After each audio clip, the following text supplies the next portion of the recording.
ಒಂದು exit poll Dainik ಭಾಸ್ಕರ್ದು ಒಂದು ಸಮೀಕ್ಷೆ ಹೊರಗಡೆ ಬರ್ತಾ ಇದೆ. ಚುನಾವಣೋತ್ತರ ಸಮೀಕ್ಷೆ ಬಿಹಾರ್ ಬ್ಯಾಟಲ್ ನ ಮೊದಲ ಎಕ್ಸಿಟ್ ಪೋಲ್ ರಿವೀಲ್ ಆಗಿದೆ. ದೈನಿಕ್ ಭಾಸ್ಕರ್ ಚುನಾವಣೋತ್ತರ ಸಮೀಕ್ಷೆ ಬಹಿರಂಗ ಆಗಿದೆ. ಬಿಜೆಪಿ ಅಲಯನ್ಸ್ ಏನಿದೆ, NDA ಮೈತ್ರಿಕೂಟ ಸುಮಾರು 131 ಸ್ಥಾನಗಳನ್ನ ಕೊಟ್ಟಿದೆ.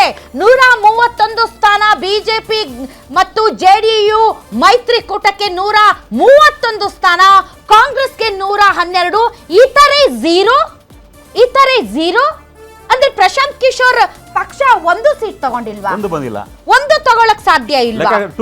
ಅವ್ರು ತಗೊಂಡಿರುವಂತಹ ಬಿಲ್ಡಪ್ ನೋಡಿದ್ರೆ ಅಟ್ಲೀಸ್ಟ್ ಅವ್ರು 10 ಸ್ಥಾನಗಳನ್ನಾದ್ರೂ ಪಡೆದ, ಅಂದ್ರೆ ಬೈಪೋಲ್ ನಡೀತಲ್ಲ, ಅದರಲ್ಲಿ ಒಂದ್ 4-5 ಸೀಟ್ಗಳಿಗೆ ಬೈಪೋಲ್ ನಡೀತು. ಅವಾಗ 10% ವೋಟ್ ಶೇರ್ ತಗೊಂಡಿದ್ರು ಅವರು. ಆ ಲೆಕ್ಕಾಚಾರದಲ್ಲಿ ಲೆಕ್ಕ ಹಾಕಿದ್ರು ಕೂಡ ಕನಿಷ್ಠ ಅವರು ಅಟ್ಲೀಸ್ಟ್ ಒಂದು 10 ಸೀಟ್ ಪಡಿತಾರೇನೋ ಅಂತ ಅನ್ಕೊಂಡಿದ್ವಿ.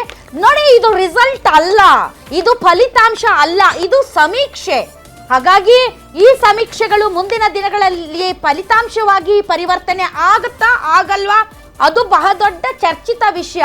ಆದ್ರೂ ಈ ಟೈಮ್ ಇದು ಪೋಲ್ ಟೈಮ್, ಇದು ಚುನಾವಣೋತ್ತರ ಸಮೀಕ್ಷೆಯ ಟೈಮ್, ಇದು ಎಕ್ಸಿಟ್ ಪೋಲ್ ನ ಟೈಮ್. ಸೊ ದೈನಿಕ್ ಭಾಸ್ಕರ್ 131 ಸ್ಥಾನಗಳನ್ನ ಬಿಜೆಪಿಗೆ ಕೊಟ್ಟಿದೆ. 122 ಬಂದ್ರೆ ಸರ್ಕಾರ ರಚನೆ ಮಾಡಬಹುದು.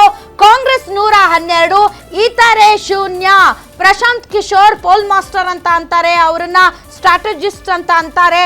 ಮತ್ತು ಈ ಬಾರಿ ಅವರು ತಮ್ಮದೇ ಆದಂತ ಜನಸುರಾಜ್ ಅನ್ನುವಂತ ಪಕ್ಷವನ್ನ ಕಟ್ಟಿದ್ದಾರೆ. ಆದ್ರೆ ತಾವೇ ಎಲೆಕ್ಷನ್ ಕಂಟೆಸ್ಟ್ ಮಾಡಿಲ್ಲ ಪಾಪ, ಅದು ಬೇರೆ ವಿಚಾರ. ಆದ್ರೆ ಅವರಿಗೆ 1 ಸೀಟು ಸಿಕ್ಕಿಲ್ಲ.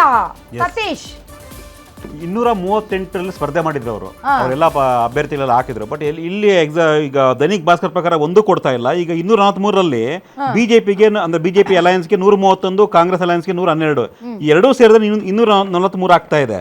ಸೊ ಅಂದ್ರೆ ಇತರರಿಗೆ ಯಾರು ಬರ್ತಾನೆ ಇಲ್ವಾ ಅನ್ನೋ ಒಂದು ಪ್ರಶ್ನೆ. ಏನ್ ಇಂಪ್ಯಾಕ್ಟ್ ಏನು ಅಂತ? ಇಂಪ್ಯಾಕ್ಟ್ ನನಗೆ ಅನ್ಸಿದ ಮಟ್ಟಿಗೆ ಜನಸುರಾಜ್ ಅಂತ ಇಂಪ್ಯಾಕ್ಟ್ ಮಾಡ್ಲಿಕ್ಕಿಲ್ಲ. ಯಾಕೆ ಅಂತಂದ್ರೆ ಇಡೀ ನಿತೀಶ್ ಕುಮಾರ್ ಜೀವನ ಪೂರ್ತಿ ಬಿಹಾರದಲ್ಲಿ ಸವಿಸಿದ್ರು, ಅವ್ರಿಗೆ ವಯಸ್ಸಾಯ್ತು. ಆದ್ರೂ ಕೂಡ ಅವರು ತಮ್ಮ ಪಕ್ಷದ ಬಲದ ಮೇಲೆ ಅಧಿಕಾರ ರಚನೆ ಮಾಡಕ್ ಆಗಿಲ್ಲ. ಅಂದ್ರೆ ಬಿಹಾರದ ಜನ ಸಿಂಗಲ್ ಲಾರ್ಜೆಸ್ಟ್ ಪಾರ್ಟಿ ಅಂತ JDU ನ ನಿತೀಶ್ ಕುಮಾರ್ ವೆರಿ ಪಾಪ್ಯುಲರ್, ಅವರನ್ನೇ ಆರಿಸಿಲ್ಲ. 3 ವರ್ಷ ಆಗಿಲ್ಲ, 3 ವರ್ಷದಲ್ಲೇ ಜನಸುರಾಜ್ಗೆ ಕಿಂಗ್ ಮೇಕರ್ ಸ್ಥಾನನೋ ಅಥವಾ ಸುಮಾರು ಏನು ವೋಟ್ ಪರ್ಸೆಂಟೇಜ್ ಅಲ್ಲಿ ಒಂದು 10% ಅವ್ರಿಗೆ ಕೊಡ್ತಾರೆ ಅಂತ ಊಹೆ ಮಾಡೋದು ಸ್ವಲ್ಪ ಕಷ್ಟ ಆಗುತ್ತೆ. ಹಾಗೆ ನೋಡಿದ್ರೆ ಒಂದು ಫೇಸ್ ಸೇಲ್ ಆಗ್ಬೇಕಾಗಿರುವ ಫೇಸ್ ಪ್ರಶಾಂತ್ ಕಿಶೋರ್ದು, ಅವರೇ ಎಲೆಕ್ಷನ್ ಕಂಟೆಸ್ಟ್ ಮಾಡ್ತಾ ಇಲ್ಲ.